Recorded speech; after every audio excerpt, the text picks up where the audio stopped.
High, আজ ছাদ বাগান পরিষ্কার করতে এসে দেখতে পাচ্ছি, দেখুন এই ঘাস লতাপাতা যেখানে হয়েছে সেখানে একটা খাজানা লুকিয়ে আছে। একটা না দুটো খাজানা, তার মধ্যে একটাকে রাখতে পারবো আর একটাকে রাখতে পারবো না।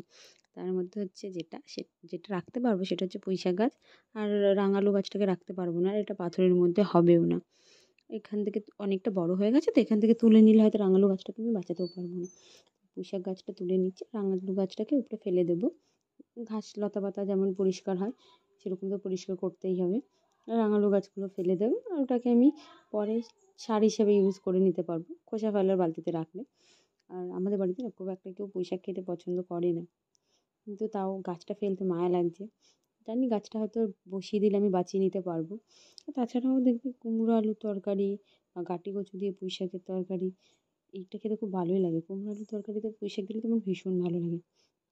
পাঁচমিশালি তরকারিতেও পুঁইশাক দেওয়া যায়, সেই হিসেবে রেখেছি গাছটা। আর এইটাকে একটু বড় হলে, যেমন বরবটি গাছগুলো দড়ি দিয়ে তারার সাথে দিয়ে টাঙিয়ে দিয়েছি, এটাকেও তাই করব। এটা নেক্সট দিনের ভিডিও। গাছটি দেখে মনে হচ্ছে গাছটাই ধরে যেতে পারে।